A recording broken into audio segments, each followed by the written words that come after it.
ঈসা আলাইহিস সালাম দাজ্জালকে মারার পরে আরেকটা প্রজাতি বের হবে, এর নাম ইয়াজুজ আর মাজুজ। নাম শুনেছেন? এই যে এই সূরার মধ্যেই আছে, এই সূরা কাহাফের কথা বললাম না, সূরা কাহাফের পিছনের দিকে আছে ইন্না ইয়াজুজ ওয়া মাজুজ মুফসিদুনা ফিল আরদ। যুলকারনাইন বাদশার কথা পড়বেন, তিনি এই যে দেয়াল নির্মাণ করে দিয়েছিলেন লোহা এবং তামা দিয়ে, মনে আছে, পড়েছেন? আচ্ছা, এই ইয়াজুজ আর মাজুজ যখন বের হবে পৃথিবীর পানি খেয়ে শেষ করে ফেলে দিবে একেবারে। এরা এত বেশি হিংস্র হবে যে এদের সাথে লড়াই করার মতো ক্ষমতা কোনো মানুষেরই থাকবে না। এমনকি ঈসা আলাইহিস সালামেরও নয়। ঈসা আলাইহিস সালাম তুর পাহাড়ে চলে যাবেন মুসলিমদেরকে নিয়ে, তুর পাহাড়ের ভিতরে মুসলিমরা সেখানে লুকিয়ে থাকবে, পৃথিবীর মেসাকার অবস্থা হয়ে যাবে, পৃথিবীর পানি খেয়ে শেষ করে ফেলে দিবে একটা হিংস্র প্রজাতি।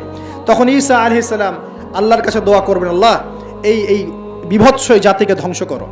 আল্লাহ রাব্বুল আলামিন তখন ওই ইয়াজুজ আর মাজুজের এই কাঁধে, ঠিক কাঁধের মাঝখানে একটা ভাইরাস জন্ম দিবেন। কি জন্ম দিবেন? ওই যে বলি না মহামারীর ভাইরাস, অমুক ভাইরাস তমুক ভাইরাস, এই ভাইরাস আরও সামনে আছে বাকি এখন। ওই ভাইরাসে, ওই পোকায়, ওই ব্যাকটেরিয়া বা যেটাই হোক আল্লাহ পাক যাই দিবেন, এতে করে ইয়াজুজ আর মাজুজের পুরো প্রজাতি ধপ ধপ ধপ করে মারা যাবে। মানে এটা ছোঁয়াচে রোগ হবে। কি রোগ হবে? ছোঁয়াচে। ঠিক যেমন আমরা একটু করোনা দেখলাম না, একজন থেকে আরেকজন, একজন থেকে আরেকজন, এরকম জিনিস চলবে আরো বিশ্বে। আর এখনকার নতুন রিসার্চ হচ্ছে ওই সাইবেরিয়া অঞ্চলের যে বরফগুলো আছে না, ওর নিচে এই 1 লাখ বছর, 1.5 লাখ বছর, 2 লাখ বছর আগের ভাইরাসগুলো নতুন করে জায়গা শুরু করেছে এখন।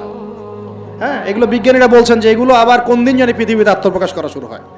সব কিছুই ঘটবে। বিশ্বটার খুব রহস্য আছে, বিশ্বটার অনেক রহস্য আছে। আল্লাহ পাক এগুলো খেলার ছলে সৃষ্টি করেন নাই, পরীক্ষা। লিয়াবলুয়াকুম আইয়ুকুম আহসানু আমালা, আল্লাহ পাক বলেছেন। এরপরে ইয়াজুজ আর মাজুজের সব প্রজাতি মারা যাবে। নবীজি বলছেন জমিনে কোনো জায়গায় ফাঁকা থাকবে না, সমস্ত জায়গাতেই ওদের দেহ পড়ে থাকবে। আল্লাহু আকবার। এরপর ঈসা আলাইহিস সালাম আল্লাহকে বলবেন, আল্লাহ জমিনটাকে পবিত্র করে দাও। আল্লাহ পাক কি করবেন জানেন?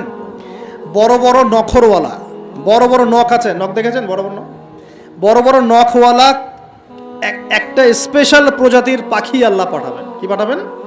পাখি। এটা কোন পাখি, কি নাম আমরা জানি না। ঠিক এরকম করে এই এক শ্রেণীর পাখি আল্লাহ পাঠাবেন যাদের নখগুলো খুব বড় বড় হবে, বিশাল বিশাল নখ। এই নখগুলো দিয়ে তারা দেহগুলোকে উঠাবে, উঠিয়ে নিয়ে কোথায় যে ফেলে দেবে আল্লাহ ভালো জানেন। সুবহানাল্লাহ, আল্লাহু আকবার। আল্লাহ পাক বিশ্বে কত কি বাকি রেখেছেন এখন। এরপরে আল্লাহ পাক কি করবেন জানেন? আল্লাহ পাক বৃষ্টি বর্ষণ করবেন। এত বেশি বৃষ্টি হবে, এত বৃষ্টি হবে, জমিন ধুয়ে পরিষ্কার হয়ে যাবে। হাদিসে আসছে জমিন একদম চকচক করবে, জমিটা পরিষ্কার হয়ে চকচক করতে থাকবে। এরপরে কারণ ওই ভাইরাস তো ধুইতে হবে না, ভাইরাসকে ধুয়ে সাফ করতে হবে। তারপরে ঈসা আলাইহিস সালামের সময়ে বলা হচ্ছে, তার সময়ে একটা ডালিম, ডালিম দেখেছেন কি না? আনার ডালিম, এই ডালিমের যে খোসা হয় না, এই ডালিমের খোসার নিচে একটা পুরো পরিবার আশ্রয় নিতে পারবে। কি বুঝলেন? এত বড় বড় ফল হবে, এত বরকত হবে জমিনের মধ্যে। কখন বরকত হয়? যখন একটা জনপদের অধিবাসীরা আল্লাহর সামনে আত্মসমর্পণ করে, তখন আল্লাহ বরকত দেন। আমরা কি আত্মসমর্পণ করছি? এই জন্যই তো অর্থনৈতিক মন্দা চলছে। এমনি এমনি নাকি? সুদ খাচ্ছেন, দিব্যি ঘুষ খাচ্ছেন, দুর্নীতি করছেন, জেনা করছেন, মানুষের সম্পদ আত্মসাৎ করছেন, বাপে কম দিচ্ছেন, আবার নামাজও পড়ছেন, মাশাআল্লাহ। তো বরকত কোত্থেকে আসবে? তো বরকত কখন আসে? যখন একটা কওম আল্লাহর সামনে সম্পূর্ণ আত্মসমর্পণ করে। তো নবী সাল্লাল্লাহু আলাইহি ওয়াসাল্লাম অনেক দিন আগেই বলেছেন, 1400 বছর আগেই, যখন মসজিদগুলোর মধ্যে হট্টগোল বেড়ে যাবে তখন ধরে নিবে যে কিয়ামত কাছাকাছি চলে এসেছে। আর মসজিদগুলো হবে চাকচিক্যময়, চকচকা, দেখে মনে হচ্ছে তাজমহল। মসজিদগুলো হবে চাকচিক্যময়, কিন্তু মসজিদ থেকে হেদায়েত উঠে যাবে। এমনও হাদিস এসেছে মুসল্লিরা মসজিদে নামাজ পড়বে, জামাতে নামাজ পড়বে, কিন্তু ওই মুসল্লিদের মধ্যে একজন প্রকৃত ইমানদার মানুষ খুঁজে পাওয়া যাবে না। এমনও হাদিস এসেছে, যদিও হাদিসগুলো সব জায়গায় বলতে পারি না আমরা। এমনও হাদিস এসেছে যে মসজিদে মুসল্লিরা নামাজ পড়বে, কিন্তু মুসল্লিদের মধ্যেও একজন প্রকৃত ইমানদার মানুষ খুঁজে পাওয়া যাবে না। আপনারা হয়তো মনে করছেন সেই যুগ অনেক দেরি আছে, আমরা দেখছি সেই যুগ চলে এসেছে। ইবাদত বন্দেগীর জীবনে এখন মানুষ নামাজি হয়েছে, আর অর্থনৈতিক জীবনে গিয়ে সুদখোর হয়েছে, হয় নাই?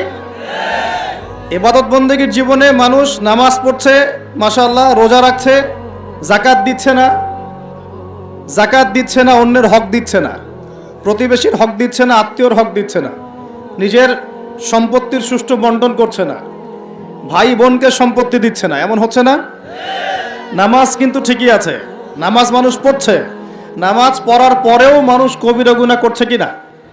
নামাজ পড়েও মানুষ মাপে কম দিচ্ছে কিনা? এই যে রমজান মাস সামনে আসবে, এই রমজান মাসেও রোজা রেখে মানুষ মাপে কম দিবে না? পণ্যের দাম বাড়িয়ে দিবে না? পণ্য মজুত করে বাজারে কৃত্রিম সংকট তৈরি করবে না? কিছু অসাধু ব্যবসায়ী তৈরি হবে রমজান মাস, তার অপেক্ষায় বসে আছে কখন রমজান আসবে দাম বাড়িয়ে দিব, অপেক্ষা করে বসে আছে। আর আমি বিগত 2টা লেকচারে বলেছি, কেউ কেউ বলতে পারে ভবিষ্যৎবাণী করছে, কিন্তু যারা বাস্তবতা বোঝে তারা বুঝবে এটা বাস্তব, ভবিষ্যৎ না, এটা বর্তমান। বর্তমানটা কি? আসন্ন রমজানে জিনিসপত্রের দাম দ্বিগুণ হয়ে যাবে। কি করবেন এখন? আপনি না হয় সামর্থ্যবান কিছু খেয়ে পরে বাঁচতে পারবেন, যার সামর্থ্য নাই সে কি করবে? কিভাবে আমরা চলবো তাহলে? সমাধান, আপনার যদি 5টা খেজুরে ইফতার করা হয়ে যায়, 10টা খেজুর খাওয়ার দরকার নাই, 5টা খেজুর দান করে দিবেন। পারা যাবে ইনশাল্লাহ?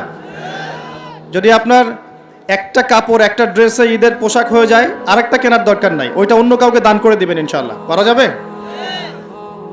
বাংলার মাটিতে প্রতি 5 জন মানুষের মধ্যে একজন হচ্ছে দারিদ্র্য সীমার নিচে বাস করে। আমাদের দেশে দারিদ্র্যের হার কত? কত পার্সেন্ট? কত পার্সেন্ট বলেন? 20%। কত পার্সেন্ট? এই করোনার সময় এটা অনেক বেশি ছিল, আস্তে আস্তে আলহামদুলিল্লাহ কমতে কমতে এখন 20 আসছে। 20 মানে হচ্ছে প্রতি 5 জনে একজন স্বাভাবিক খাবার খেতে পারে না, প্রতি 5 জনে একজন 3 বেলা ভালো করে খেতে পারে না। এখন রমজান মাসে কি করি আমরা? আমরা 4 জন মিলে ওই ভাইয়ের দায়িত্ব নেই, তাই করি না? আমরা 4 জন মিলে ওই ভাইয়ের দায়িত্ব নেই, তার খাবার, তার ইফতার, তার সাহারি, তার পরিবারের দেখাশোনা, তার পোশাক আশাকের আমরা দায়িত্ব নেই না? আমরা জাকাতগুলো দেই না? আমরা ওসর, সাদাকাতুল ফিতর এগুলো দেই না? এতে করে একটা ব্যালেন্স তৈরি হয়, ওই 4 জন মিলে 5ম ব্যক্তির দায়িত্ব নেওয়া হয়। কিন্তু এই কাজটা আমরা শুধু রমজানেই করি, রমজানের বাইরে করি না। এখন যদি 5 জনের মধ্যে 4 জন মানুষ খায়, একজন যদি 4 জনের মতো না খেতে পারে, তাহলে ঘটনা এমন দাঁড়াচ্ছে যে মনে করেন আমাদের পুরো দেশে মানুষ আছে, মনে করেন কথার কথা বলছি 20 কোটি। কত কোটি? ধরে নেন যে 20 কোটি মানুষ আছে, তাহলে আপনার 15 কোটি মানুষ দারিদ্র্য সীমার উপরে আছে, 5 কোটি নিচে আছে। 5 কোটি সংখ্যাটা কি কম না বেশি? আচ্ছা, 15 কোটি মানুষ যে খাবার আমরা খাচ্ছি, এই খাবারের সাথে যদি আরও 5 কোটি মানুষকে আমরা খাওয়াতে চাই রমজান মাসে, তাহলে বাজারে যে খাদ্যদ্রব্য আছে এর উপরে চাহিদা বাড়বে না? বাড়বে না? বুঝতে পারছেন না? চাহিদা যখন বেড়ে যাবে, দামটা কি বাড়বে না কমবে?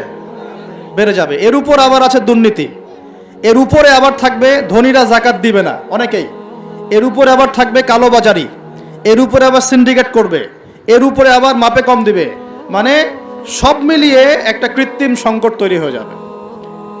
তখন আপনি কি করবেন? সলিউশন বললাম, যার সামর্থ্য আছে অপচয় কমিয়ে দিবেন। 1 নম্বর কাজ কি? অপচয় কমিয়ে দিবেন, প্রতিবেশীর হক দিবেন। নিজে খেলাম, আমার আত্মীয় স্বজন না খেয়ে আছে, আমার প্রতিবেশী না খেয়ে আছে, এমনটা করতে যাবেন না।